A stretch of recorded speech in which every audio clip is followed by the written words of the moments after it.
You know, when you think Area 51, you probably think Roswell, 1947, right? Old, grainy photos. But we're not going to start there. Nope. We're starting with something much more recent. Something so undeniable, even the Pentagon had to go on record and say, yeah, that happened. So let's get right into it. So picture this. It's 2004. You've got the USS Princeton, a top-of-the-line Navy radar ship, just doing its thing. But for over a week, they start seeing these things on their screens, popping up in the sky. And these were not planes. They were something else. What happened next is probably one of the most solid and honestly kind of scary UFO encounters we've ever had on record. And that quote, that's some Commander David Fravor. I mean, this guy is a Top Gun pilot, not some random person. He gets sent up to check out one of these mystery objects, and what he finds is, well, it's a 40-foot, smooth, white object that looked for all the world like a Tic Tac, just hovering, bouncing around over the ocean. So Fravor goes in for a closer look, and this thing just mirrors him, move for move, before, poof, it's gone, vanished at a speed that just shouldn't be possible. Okay, so what was it about this Tic Tac that was so mind-blowing? I mean, it's not just that it was fast, its movements. They didn't just bend the rules of physics, they seemed to shatter them completely. Let's really dig into what the pilots and the radar saw that day.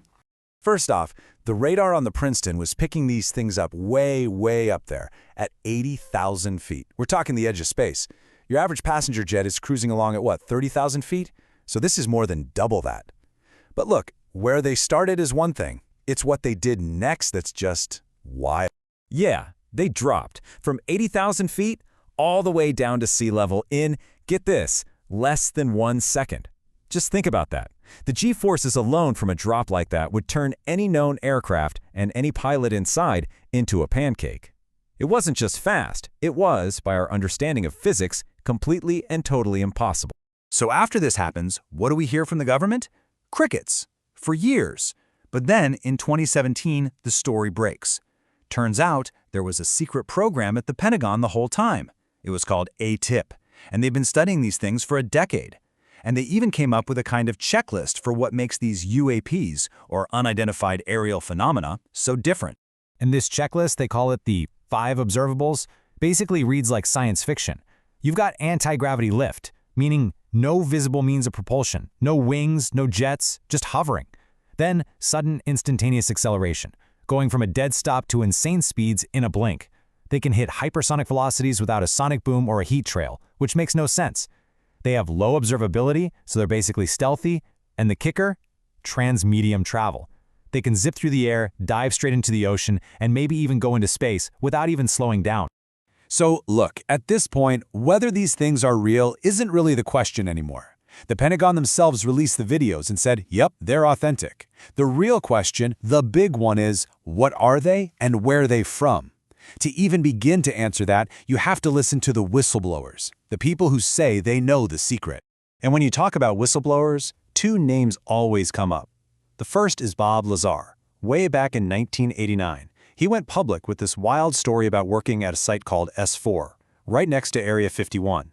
And his job was to reverse engineer crashed alien ships. Flash forward to 2023. You have David Grush, a high-level intelligence official, testifying, under oath, mind you, before Congress. And he's talking about a secret government program that has recovered craft and even non-human biologics. Now, with Lazar, there's this one detail that people just can't shake. He talked about the fuel source for these craft being a super heavy, stable element he called element 115. Now, back in '89, scientists would have laughed you out of the room. But then, 14 years later in 2003, they actually synthesize it in a lab. They call it moscovium, which leads to the million-dollar question. How on earth did Lazar know about it? Okay, so you have this incredible story, right? Alien tech, reverse engineering, government cover-ups. It's a lot to take in. But what if that's not the answer? What if the real secret of Area 51 has nothing to do with aliens? What if it's something entirely human, and the truth has been hidden in a much, much smarter way? This is where the story takes a sharp turn. Because see, long before the Tic Tac incident, people were reporting weird stuff in the skies over Nevada. All the time. And it turns out the government wasn't confused at all. They knew exactly what people were seeing. They were seeing America's own secret sky ghosts, the most advanced, top-secret planes ever built. Let's just connect the dots here, because it's pretty clear. Back in the 50s, people start reporting these shiny, silver objects flying impossibly high. Well, guess what?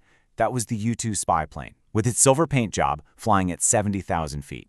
Then you get reports of these black, terrifyingly fast objects. Hello, SR-71 Blackbird, flying over 3 times the speed of sound. And all those silent black triangles people saw in the 80s? Yeah, that was the F-117 Nighthawk stealth fighter out for a test drive. And this isn't just a theory. The CIA came out and admitted it years later. They said that something like 90% of all UFO reports in the 50s and 60s, yeah, that was just people seeing their spy planes. They knew the whole time. But here's the thing. They didn't just stay quiet about it. They actually used it to their advantage. And this leads us to maybe the most brilliant and kind of cynical part of this whole thing.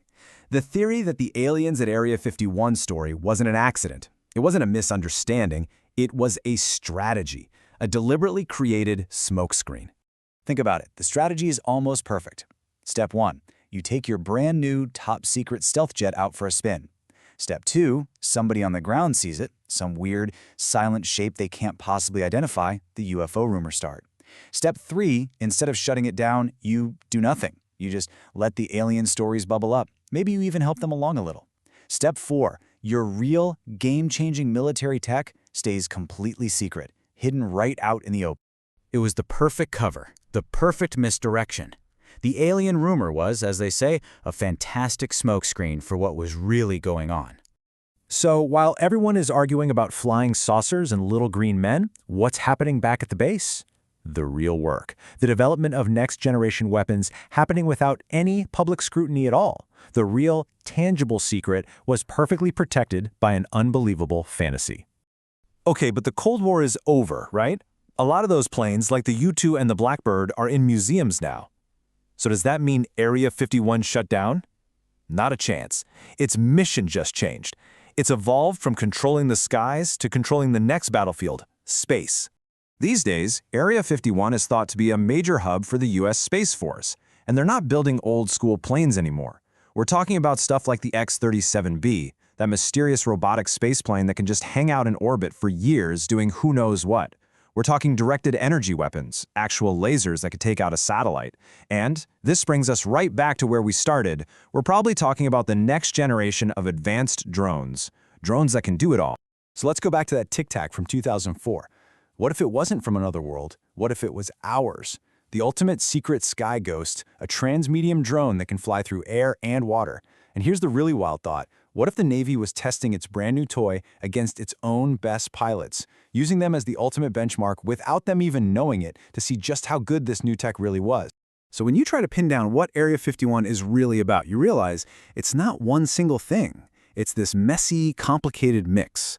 Part of it is a genuine, unsolved mystery. Part of it is a deliberate government cover-up. And part of it is the very real, but very secret development of technology. And that line between them, it's get blurry on purpose. And that leaves us with one last question to chew on.